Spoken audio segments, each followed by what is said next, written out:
अस्सलाम वालेकुम। अमिता खातून Mishra news channel Korea में आपका हार्दिक स्वागत है। हम अपने मुस्लिम समाज को अमिता खातून मिश्रा न्यूज़ चैनल में तहे दिल से शुक्रिया अदा करते हैं और उसका अपने दिल से उसका इस्तेकबाल करते हैं। आप लोगों को मालूम होगा, अभी हमारा वीडियो वायरल हुआ है और बहुत से लोगों ने हमको बोले हैं, सामने मिले भी है, बताए भी है कि आप जो वीडियो बना रहे हैं, आप जो वीडियो काम कर रहे हैं, वो सुनने में बहुत अच्छा लगा और साथ ही साथ सुनने के साथ ही आपने जो काम की है एकदम साफ दिखाई दे रहा है। लेकिन हमको आश्चर्य इस बात का है कि मेरे को ये समझ में नहीं आ रहा है कि अपने समाज में दो तरह की है। एक पढ़े लिखे लोग, समझदार, पढ़े जिसको समझदार बोलती है, और एक अनपढ़ लोग जो गांव के रहने वाले है, इधर में है, मजदूरी करने वाले, छोटे छोटे दुकानों में काम करते, छोटे छोटे दुकानों में लगाती है, ये सब है। तो पढ़ा लिखा आदमी समझदार होना चाहिए, ये सब लोग बोलते हैं। और जो पढ़े लिखे नहीं है, गांव वाले हैं, जो बाहर निकले नहीं है और ये सब मिले नहीं है, उसमें समझदारी नहीं होनी चाहिए। लेकिन ये तो बिल्कुल उल्टा काम दिखाई दे रहा है, बिल्कुल उल्टा। कि आज तो मेरे को ये दिखाई दे रहा है कि पढ़े लिखे लोग, सारे चूतिए लोग, जानवर का उपमा देना भी एक जानवर की तौहीन है। क्योंकि जानवर आदमी के साथ में रहता है तो आदमी की भाषा वो समझना, उसका हाव भाव, अगर किसी भी जानवर को आप पालेंगे, आप इशारा करेंगे तो आ जाएगा। ये जानवर की खूबी है। अब वो तो जानवर को भी मात कर दिया। और जो अनपढ़ है, गांव वाले है, पढ़े लिखे नहीं, गांव की महिलाएं भी है और काम करने वाले मजदूर तबके के लोग है, उन लोगों को हमने सिर्फ एक ही बार बोला, उसको दूसरी बार बोलने की हमको जरूरत नहीं समझी। लेकिन उसके दिल और दिमाग में बात बिल्कुल फिट हो गया। क्या हमारा तकदीर मैं कहूँ कि हमारी खुशनसीब कहूँ कि बदनसीबी कहूँ। सबूत अनपढ़ वाले गांव वाले को मांगना चाहिए, तो सबूत पढ़े लिखे लोग मांग रहे। हमारे ऊपर में यकीन पढ़े लिखे लोगों को करना चाहिए, लेकिन हमारे ऊपर में यकीन कौन कर रहे हैं? गांव वाले। गांव की लड़कियां मेरे ऊपर में यकीन कर रही है, गांव की महिलाएं बोल रही है कि चिरी मिरी वाला मौलाना जो है ना, वो झूठ नहीं बोलेगा। उससे लोगों ने पूछे कि तुम लोग आंख बंद करके उसके ऊपर में तुम लोग यकीन कैसे करते हो, और उसके बाद के ऊपर में तुम लोग हाँ में हाँ क्यों मिलाती हो? ये बहुत ही सोचने वाली बात है और कितनी बड़ी बात है। गांव वाले बोले कि उसका उम्र कितना हो रहा है? 70 साल। 70 साल उम्र हो रहा है ना, तो वो कहीं पर भी अगर हेरा फेरी किसी के साथ में वो झूठ बेईमानी और कुछ भी किया हो तो मेरे को बता दो। हम लोग यहाँ पर तो कितने साल से आते जाते, बातचीत करते, सब करते हैं। हमारे घर में बहुएं भी है, बेटियां भी है, हमारे नाते रिश्तेदार भी, और भी आसपास मोहल्ले में लोगों का आना जाना, और भी लोगों से मिलना जुलना। लेकिन किसी ने उसके बारे में शिकायत नहीं की। शिकायत उसके बारे में क्यों नहीं की, इसका जवाब लोग सुने, सुनकर दंग रहे। बोले कि अल्लाह ताला सब कुछ देख रहा है, हम किसी के ऊपर अगर हम झूठे इल्जाम लगाएंगे तो उसका असर हमारी संतानों के ऊपर में आए, हमारे बाल बच्चों के ऊपर में उसका बुरा असर पड़ेगा। अगर हम किसी के ऊपर में झूठा इल्जाम लगाए, वो चोर है, बेईमान है, लुटेरा है, ये सब अगर हम किसी को बिना देखे किसी के ऊपर अगर हम इल्जाम लगाएंगे तो उसका असर हमारे ऊपर में आएगा। इसलिए हम किसी के ऊपर में झूठा इल्जाम नहीं लगाएंगे। और पढ़े लिखे लोग, उसकी तो बात ही करना बेकार, उसके बारे में सोचना भी बेकार है। आज सबसे बड़ी बात यह है कि हमारा माल खरीदना चाहिए पढ़े लिखे लोग, तो अनपढ़ वाले बोलते कि तुम लाकर दे देना। अब पैसा बराबर वो लोग दे देते हैं, टाइम पर दे देते हैं। उसको हमारे मस्जिद और मदरसे की आमदनी से उसको कोई लेना देना नहीं, क्योंकि बहुत से समाज लोग खरीद रहे और ले रहे। और समाज वाले का लेन देन से उसकी पहचान, हमारे मुस्लिम समाज की पहचान अच्छा बनना चाहिए, तो दूसरे समाज वाले की पहचान अलग दिखाई दे रहा है और बहुत ऊंचा दिखाई दे रहा है। हमारे मुस्लिम समाज के जो गांव वाले हैं, जो पढ़े लिखे विचार लोग रहे, उन्होंने भी अपनी अपनी पहचान बनाई। उन्होंने पहचान कैसे बनाई? 10,000 रुपया देकर, 20,000 रुपया देकर। अगर हम उसका पैसा अगर हम हजम भी अगर करना चाहे ना, बिल्कुल आसानी से कर सकते, उसके पास में कोई सबूत नहीं। लेकिन आज करीब 25 साल से हमारा लेन देन हो रहा है, लोग आंख बंद करते हैं। और जो गांव वाले है, जो अनपढ़ है, मुस्लिम समाज के लोग हैं, आज वो एक ही जवाब दे रहे, तेरे मेरे वाला पैसा नहीं देगा ना, हाँ या नहीं देगा, तुम काय को परेशान हो रहे हो? पैसा मेरा कमाया हुआ, हमारी बेटी ने, हमारी बहू ने, हमारी बेटी ने उसको 25,000 रुपया दे दिया, 10,000 रुपया दे दिया, नहीं देगा यानी नहीं देगा, अल्लाह के नाम पर हमने दे दिए। लेकिन पड़ोसी को या आसपास वाले को बहुत ज्यादा तकलीफ हो रहा है, और इतना ज्यादा तकलीफ हो रहा है कि उसको रात को नींद नहीं आ रही है। और क्या लोगों को समझा रहे कि वो बाहर का आदमी है, इस तरह से पैसा लगाना, किसी की बातों में आकर पूंजी लगाना, और वो आदमी पैसा बेईमानी करेगा तो तुम क्या करोगे? उसको समझा रहे, एक अनपढ़ आदमी को समझा रहा है, पढ़ा लिखा आदमी। और एक अनपढ़ आदमी बोल रहा है कि आज वो 25 साल से जानते हैं, उसका लेना देना ये वो दुनिया भर का काम कर रहा है, तो हमारे से कभी लेन देन किया नहीं, बल्कि हमको तो याद ही नहीं था कि वो पैसा मैं कब दिया था, कितना दिया था। वो तो खुद ही पूछते पूछते आया दिया। वो अचार बेचारा, लोगों को तकलीफ इस बात की कि हमारा आंवले का अचार और नींबू का अचार लोगों को हमने दिए थे, आज खत्म हुए करीब कितना महीना हो गया, लेकिन लोग भूले नहीं। वो बोले अगले साल मौलाना साहब अचार बहुत अच्छा बनाना और ज्यादा से ज्यादा लाकर देना, और लुंगी भी देना, तौलिया भी देना, बनियान भी देना। अब कुछ लोग बोल रहे हैं कि हो सके तो आप पैर का मोजा भी लाना अच्छा क्वालिटी का, वो भी खरीदेंगे, उसमें भी आमदनी का जरिया आपका बन जाएगा। सुझाव पढ़े लिखे लोगों को देना चाहिए, तो अनपढ़ लोग दे रहे हैं। अब बोल रहे क्या कि कोशिश करना इस साल कंबल भी लाना, और 16 पूरी चादर आपने दिए थे 5 साल पहले, वो फटने का नाम ही नहीं ले रहा है, लेकिन वो इस साल भी थोड़ा अच्छा क्वालिटी का चादर ला कर देना। ये है। अब आपको और बता दूं खूबी, इस्लाम को मिटाने के लिए हिंदुओं को जोर लगाना चाहिए, लेकिन मेरा इस्लाम को मिटाने के लिए मुस्लिम ही जोर लगा रहा है। अपना इस्लाम को मिटाने के लिए पूरी ताकत लगा दे रहा है। मेरे को बहुत से लोग बोले कि यार मौलाना तुम क्या अंट संट बकते रहती हो, अरे इस्लाम को मुसलमान कैसे मिटाएगा? मुसलमान कैसे मिटाएगा? ये बात तो मैं भी सोचना चाहता हूँ। मैं ये पूछना चाहता हूँ कि मैं कई लोगों से पूछा, भाई मैं मुसलमान लोगों से मैं मिलना चाहता हूँ, कौन सी मस्जिद में जाऊं कि हमको मुसलमान लोग मिलेंगे? तो चाचूटिया जैसे बात करता है। अरे मस्जिद में नमाज पढ़ने के लिए मुसलमान लोग ही तो आते हैं। तो मैं बोला कि भैया कि मुसलमान आते हैं तो अच्छी बात है ना, तो मुसलमान की पहचान क्या है ये तो बता मेरे को। तो मेरे को बोलता है जिन्होंने ला इलाहा इल्लल्लाह मुहम्मदुर रसूलुल्लाह पढ़ के कलमा जिन्होंने पढ़ लिया वो मुसलमान हो गया। मैं बोला साले चूतिए की औलाद, फिल्मी दुनिया में जाकर देखो कितने लोग पढ़ रहे, कुरान शरीफ पढ़ रहे,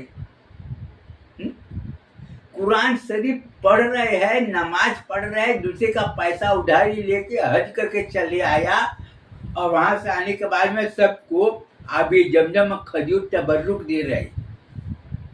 हमने कई लोगों को मना कर दिया कि मत लेना, बिना जान पहचान, बिना अनुमति के, बिना हमसे परमिशन लिए बाहर का कुछ भी आदमी दे नहीं लेना। कई लोग जब नमाज देने के लिए आए थे, कुरान शरीफ देने के लिए आए थे, हमने सबको मना कर दिया। मेरे को बोले कि चीरी मीरी वाला मौलाना मुसलमान नहीं, वो शैतान है, इब्लिस है। मैं बोला बिल्कुल सही बोल रहा है। अब ये चश्मा है, चश्मे का ये जो कांच है वो सफेद है, तो मेरे को हर चीज सफेद दिखाई देगा। अब ये चश्मे का जो कांच अगर काला रहेगा या नीला रहेगा तो मेरे को सफेद कहाँ से दिखाई देगा? ये समझने वाली बात है। मैं ये बता रहा हूँ कि जब मुसलमान कुरान शरीफ पढ़ रहा है, ईमान वाला है, तो आज मैं पूछता हूँ कि छोटे छोटे बात के ऊपर झगड़े क्यों हो रहे, दूसरे की बुराई क्यों हो रही है? आज लोग हराम माल क्यों खा रहे हैं? इसका जवाब ही नहीं दे रहा है कोई आज तक। हमेशा एक दूसरे की बुराई करना, दूसरे को नीचा दिखाना। आज जाकर देखो, रोड में लोग चल रहे हैं, सिग्नल बंद होने के बाद में भी जबरदस्ती मोटरसाइकिल से, फोर व्हीलर वाले जबरदस्ती टूटे पड़े।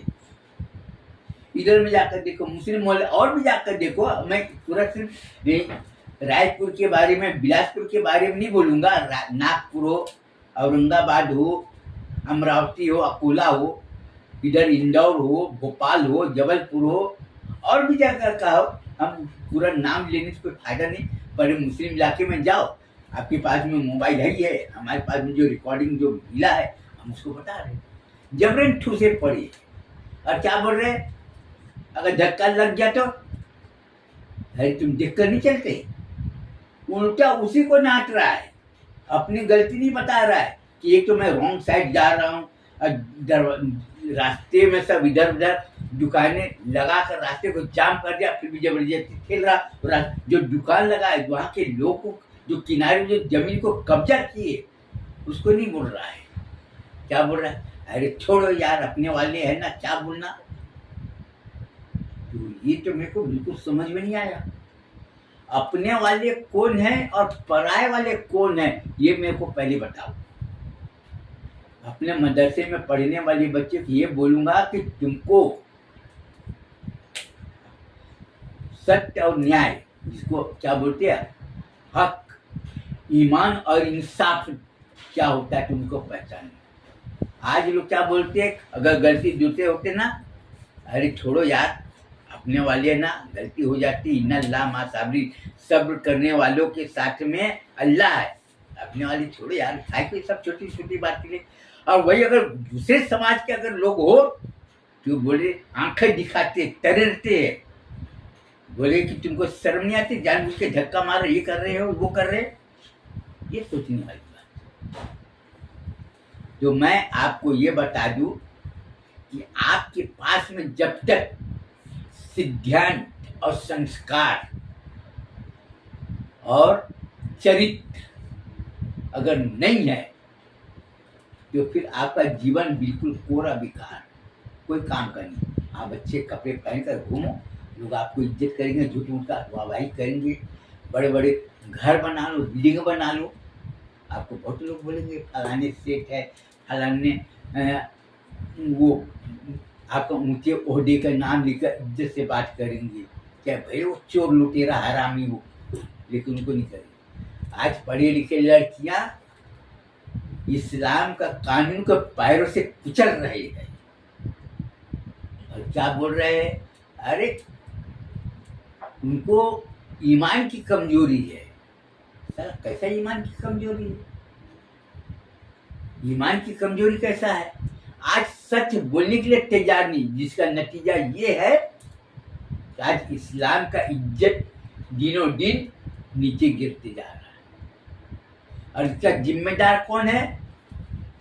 जो मुसलमान है, जो कुरान शरीफ के प्रति वफादार ईमान रखते और जो हुजूर से मोहब्बत करते। सबसे बड़ा धोखेबाज और लुटेरा वो है जो बोलता है ना, मैं कहता हूँ कि आप खाने में थोड़ा गंदगी चीज डाल दे, आप खाना नहीं खाओगे। आपको अगर कोई माँ बहन की गाली दे, आपकी बहन को, आपकी बीवी को धक्का मार दे, जानबूझ के छेड़ दे, तो आप बोलेंगे क्या, हमसे बात मत करना। लेकिन बात यहाँ पर हुजूर की तौहीन की हो रही है। जो बोलते हैं हुजूर हमारी शान है, हुजूर हमारी जान है, उसकी खुलेआम तौहीन हो रही है। वो हरामी लोगों को समझ में नहीं आता है। किस मुंह से बोल रहे कि मैं अपने हुजूर के लिए जान माल कुर्बान। उसको बोलने में तो शर्म नहीं है। शर्म कहाँ है? आज उसके घर में खुदे लड़कियां, बहू बेटियां सब खुले वो कर रहे हैं। शादी में जाकर देखो, रिकॉर्डिंग में जाकर देखो, सब दिखाई दे रहा है। और जो गांव वाले बेचारे लोग हैं, उसका असर उन लोगों के पर हुआ। लेकिन गांव वाले को तो हमने पहले बता दिए, और हमारे मदरसे में पढ़ने वाले को हमने पहले बता दिए। खाना पीना रहना सब कुछ, जहाँ पर इस्लाम की तौहीन हो रही हो, उसके घर में पानी पीना तो रही दूर की बात, उसके घर के छाया के नीचे भी तुमको शरण नहीं लेना है, वहां पर भी तुमको खड़ा नहीं होना। चलेगा? घर वो बोलते ना, दोपहरी हो खूब कड़ी धूप हो, चलेगा, लेकिन हरामी लोगों के घर के छाया में भी खड़ा नहीं रहना। और जो हराम का माल खाता है ना, उससे हमेशा दूरी बनाए रखना है। सुवर नापाक नहीं, जितना नापाक हुजूर की तौहीन करने वाले शैतान, जो हरामी, जो दाढ़ी रखी है, कुर्ता पैजामा नमाज पढ़ते हैं और जाकर बोल रहे ला इलाहा इल्लल्लाह, और ये करते, अब बोल रहे कि मैं ये हूँ वो हूँ। सबसे बड़ा, तुम अपने मुसलमान के भेष में शैतान को पहचानो। और आपको एक चीज और मैं बता दूं कि पहले national crime inquiry team, Mustafa crime watch bureau, Islamic crime investigation services of India, और एक और है, वो चारों के लिए पहले 20 लाख रुपया का व्यवस्था किया था। आज उसकी लोगों को जब हकीकत, जब लोगों को जब दिखाई दे रहा है, अब उसकी लागत बढ़ाना दिया 5 करोड़ रुपया। अब बड़े बड़े गांव वाले के साथ साथ में कुछ शहर वाले भी मुसलमानों के कान खड़े हो गए हैं, और वो भी दहशत में आ गए कि वीडियो रिकॉर्डिंग करके जो सबूत जो पेश कर रहा है, अब उसकी भी हिम्मत धीरे धीरे जवाब दे रहे हैं कि नहीं, चेरी मेरी वाले को कभी नहीं छेड़ना है। और उसका नतीजा, जिसका लोग मजाक उड़ाते थे, आज वो काम ऐसे करके लोग दिखा रहे हैं। और आज सुन्नी जमात वाले भी कान खड़े हो गए, तबलीगी जमात वाले के भी कान खड़े हो गए, सब एक। और आज तो आप गांव वाले पूछ रहे हैं कि तुम हमको इसका जवाब दो कि तुम जो घर वगैरह बना है, तुम्हारी आमदनी कहाँ से आया और कैसे आया, तुम झूठ बेईमानी नहीं किए, तो इसका सबूत हमको दो। और धीरे धीरे सब कुछ मालूम हो ही जा रहा है लोगों को। मदरसे में पढ़ रहे, नमाज पढ़ रहे, खूब बढ़िया बड़ी कर रहे, लेकिन काम उसके खिलाफ कर रहे, उसके खिलाफ कर रहे, सच बोलने के लिए तैयार ही नहीं हो रही है। आज ये है, आज जाकर देखो, लेन देन का जाकर देखो लोगों में, कि आज लेन देन कैसे है। आज उसके घर का माहौल इतना गंदा। अभी मालूम है, 1.5-2 महीना पहले बड़े बड़े बैनर लगाते, इजराइल का बना हुआ कोई भी चीज नहीं लेना है, ये नहीं लेना, वो नहीं लेना है, सबको बाइकाट करो। लेकिन वो तो बहुत अच्छा हुआ भाई, बाइकाट करो। तुम्हारे घर की बहू बेटियां नंगापन होकर घूम रही है, उसका बाइकाट मत करो। मैं ये पूछ रहा हूँ, दूसरे की बेटी को तुम अपने घर बहू बना कर लाए, वो बोले बहुत अच्छी बहू है, बहुत अच्छे समझी घर ना ये हो, और वही 5 साल के बाद में बहू की बुराई करना चालू कर दी है। अरे बहुत ठीक नहीं मिली यार, मैं धोखा खा गया, मेरे बेटे की जिंदगी बर्बाद हो गई, ये हो गई। और यही बात तुम्हारी बेटी दूसरे घर में गई तो लोग भी यही बात बोल रहे, जो बात तुम बोल रहे, तो सही क्या चीज है मेरे को दिखाई नहीं दे रहा है ना। सब पैसे के भूखे, कपड़े वगैरह देखो, लेन देन में देखो, चाल चलन में देखो, झूठ बेईमानी उसको देखो, कदम कदम पर झूठ और बेईमानी और तो ईमान। अब आपको और एक सबसे बहुत ही जरूरी चीज आपको क्या बताऊं, कि मुसलमानों में झगड़े पैदा क्यों हो रहे हैं। भाई हर चीज का माप होता है ना। भाई कोई भी चीज अगर खराब हुआ, कोई भी मोटर अगर खराब होता है ना, तो बोलते इसको ना 8 घंटा चलाना चाहिए तो उसको 12 घंटा चलाए, इसलिए मोटर के अंदर का जो वायरिंग है ना वो जल गया। ये गाड़ी का जो टायर है ना खूब मजबूत टायर है, लेकिन वो बोलते हैं साल भर चल रहा है, लेकिन वो गाड़ी पूरा कंटिन्यू चल रहा है, इसलिए खराब। तो ये सब बताते अपना, ये ऐसा हो गया, ये ऐसा हो गया। लेकिन आज मुस्लिम के घरों में बीमारी इसलिए आ रही है कि आज अपने आँख से जो देख रहे हैं उसको रोक नहीं रहे गलत काम करने वाले। छोटी छोटी बातें बढ़कर बड़े बड़े हो गए, बातचीत करना बंद, उसे देखना बंद, ये बंद, उसकी बुराई करना, अरे फलाने घर बनाए, लोगों को पैसा लूट के बनाए, ये करके बनाए, वो करके बनाए, और तुम पैसा कहाँ से लाए भैया? वो सामने वाला तुम्हें दिखाई दे रहा है, ये सब। लेकिन आज बच्चे लोग दूसरे का बना हुआ चीज को बिगाड़ दे रहे हैं, साइकिल का हवा में कीला लगा दे रहे हैं, उसी की गाड़ी खड़ी है तो उसमें छेद कर दे रहे हैं, और वो सब कर दे रहे हैं। अब उन्होंने जब देख लिया तो बोला अरे बच्चे हैं, बच्चे लोग पास, उसको अपराध कोई गलत काम कर रहा है उसको दबाना नहीं, बल्कि उसको रोकना है और उसको सजा देना है, जिससे कि आगे ये न बढ़े। आज छोटी छोटी बातें के ऊपर में हुआ, गलती दो में से किसी एक की होगी, तो उसको गलती को खत्म नहीं करना है, बल्कि ये पता करना कि ये हुआ क्यों और ऐसा होने से आगे चलकर नुकसान क्या होगा। तो गलती करने वाले को रोकना है और उनको सजा देना है, लोगों को बताना है कि ऐसा, जिससे कि वैसे गलती को दूसरा न करे। और खाना पीना साफ सुथरा खाओगे तो तुम्हारा सेहत भी अच्छा रहेगा, सड़ी गली चीज खाओगे तुम्हारा शरीर खराब होगा, ये तुम्हारा काम। अब रही बात नशा करना, नशा करना मकरू है, ये सब वो सब नहीं जानता। हम इतना जानते जो चीज शरीर को नुकसान पहुंचाता है तो उसका इस्तेमाल नहीं करना, मकरू ये वो बहानाबाजी सब नहीं। जैसे बोलते ना कि पान दुकान वाले बोलते हैं यार मैं भूलूंगा तो सिगरेट बंद हो जाएगा, गुटखा बंद हो जाएगा, बीड़ी लोग नहीं खरीदेंगे, ये नहीं खरीदेंगे। अरे सर बेचना काय को? इसका मतलब ये है कि तुम खुद चाहते हो कि बीड़ी पिए, सिगरेट पिए, गांजा पिए और उसको क्या बोलते हैं गुटखा, वो भी खाए, अच्छा चले, उसमें पैसे की आमदनी हो रही है। और क्या बोल रहा है, उससे पूछो अरे लोग खाते हैं इसमें हमारी क्या कर, अरे हम जब उसको बेचेंगे नहीं तो लोग खाएंगे क्यों? सीधी सी बात है। अब बोलते दारू पीना हराम है, नहीं भाई, शराब का ठेका हम लिए जरूर है, हमारे घर में दारू कोई नहीं पीता, लेकिन दारू बेच रहे हैं। दारू बेचना हराम है, मालूम है, लोगों का पैसे को उधारी लेकर हजम कर लेना हराम है, लेकिन बोला अरे क्या बताए दे देंगे पैसा, अरे अपने वाले कोई भागी थोड़ी जा रहे, वो तुरंत बोल।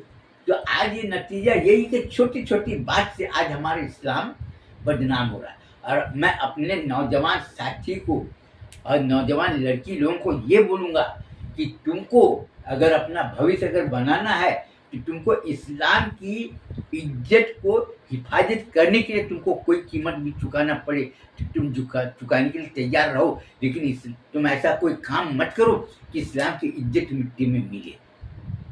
बस मैं यही बोलूँगा। और अभी एक चीज़ और मैं बता दे रहा हूँ कि खुफिया विभाग जिसको बोलते हैं इन्वेस्टिगेशन क्राइम ब्यूरो, जो नेशनल क्राइम इन्वेस्टिगेशन जो डिटेक्टिव एजेंसी है ना, अभी पहले भी मैं बताया हूँ कि मदरसे का मस्जिद का चंदी का रसीद बुक लेकर घूम रहे हैं डिटेक्टिव एजेंसी और रिकॉर्डिंग कर रहे हैं और उसको भरपूर पैसा दे रहा है, वीडियो रिकॉर्डिंग कर रहे हैं कि हमको ये चीज़ दो और तुमको उसके बदले में हम ये, जिससे कि हमको ये पता चले कि आज हमारे मुस्लिम को बर्बाद करने वाला कौन है, इसलिए उसको पैसा खर्च कर रहे। आज कई गांव वाले बहुत से नौजवान लोग अपना घर नहीं बना रहे, छत नहीं बना रहे, जबकि उसके दीवार उसके घर के दरवाजे चाहिए, लेकिन वो इन्वेस्टिगेशन वाले को डिटेक्टिव एजेंसी वाले को भरपूर पैसा दे रहे हैं कि तुम ये करो जिससे कि हम अपना मदरसे में पढ़ने वाले बच्चे को सही काम करेंगे और छोटे छोटे रोजगार में लोगों को लगाएंगे। घर हम बाद में बनाएंगे, लेकिन रोजी रोटी, और हमने जो लोगों को समझाए कि छोटे छोटे इंडस्ट्रीज लगाओ और अपने कौम को, लोगों को रोजी रोटी से जोड़ो, जिससे कि वो चोरी न करे, किसी के साथ में बेईमानी न करे, किसी की बहू बेटी अपना तन का जिस्म का धंधा न करे। ये काम, इसको तुम रोकोगे, तुम्हारा घर आज नहीं 10 साल के बाद में तुम्हारा घर अच्छा बन जाएगा। जब तुम्हारा समाज अच्छा रहेगा तो तुम्हारा घर उससे भी अच्छा बन जाएगा। लोग तुमको पैसा देने के लिए आएंगे। अभी तुमको घर बनाना, पैसा मांगने के लिए तुमको लोगों के पास जाना पड़ता है ना, कि भाई मैं घर बना रहा हूँ या कुछ कर्ज वगैरह दे दो या पैसा मैं दे दो। लोग तुमको देने के लिए आएंगे।